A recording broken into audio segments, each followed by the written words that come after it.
Look at this dog. Yeah. Alright. Now, so I wanted to talk about come down. I wanted to talk about something that happened yesterday with the Melbourne Cup being on in Australia, which is Australia's biggest horse race.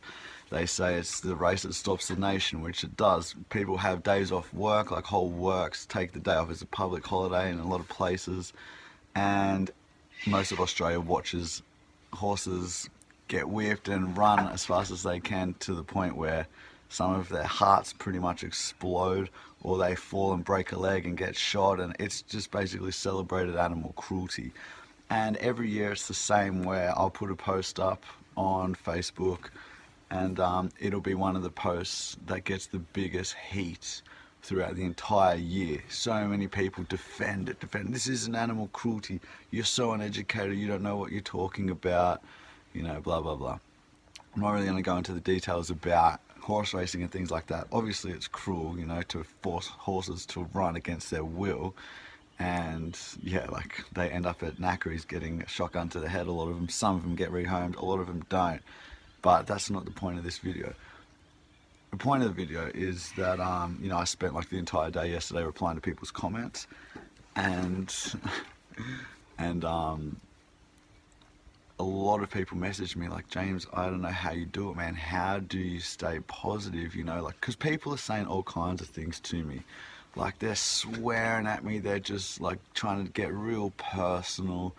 You know, they're just trying to really bring me down. And they're like, how do you do it, man? How do you go on? So I just wanted to explain how I do that, you know, and how I just push through and continuously someone will say, hey, fuckhead, blah, blah, blah to me. And I'll just be like, hi, Peter. Listen, man, I understand where you're coming from, but this is actually the facts. This is actually the truth. I respond to everyone with respect. No, I'm not perfect. Sometimes I slip up a little bit, like, you know, every now and then, but then I look back and go, oh, I shouldn't have done that.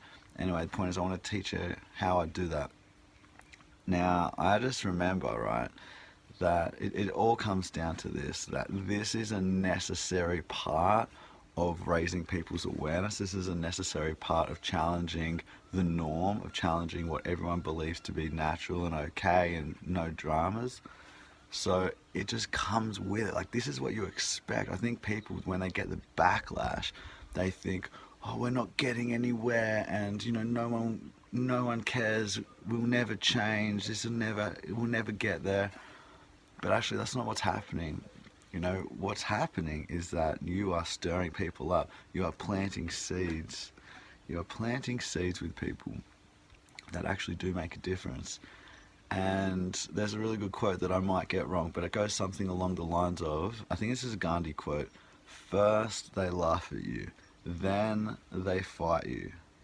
No. See, I knew I'd get it wrong. First they laugh at you, then they oppose you, then they fight you, then you win.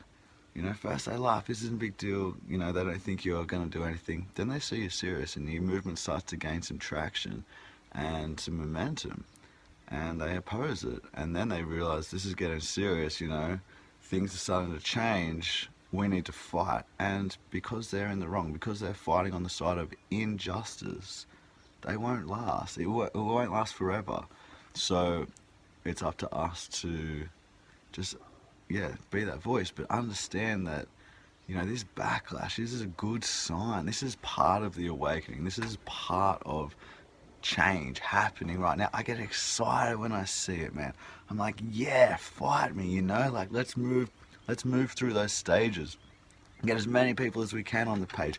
Come and have a fight if you really want. I'm not going to fight, but that's the necessary step that you all have to go through to get to the next one, which is when it's accepted. You know, it will be accepted. And so it just is about enough people doing it and getting that message out there. So for me, I don't take it personally. I don't see it as a sign that we're never going to make it. Everyone just is against us. Excuse me. Everyone is just against us, and we're never going to get what we want. No, I just see it as this is the step that we are at, and this is what we have to go through. We have to endure the insults and the, you know, offensive comments and the, you know, personal attacks and all that. This is a necessary part of it. Don't take it personal though. It's not personal. It's not about you.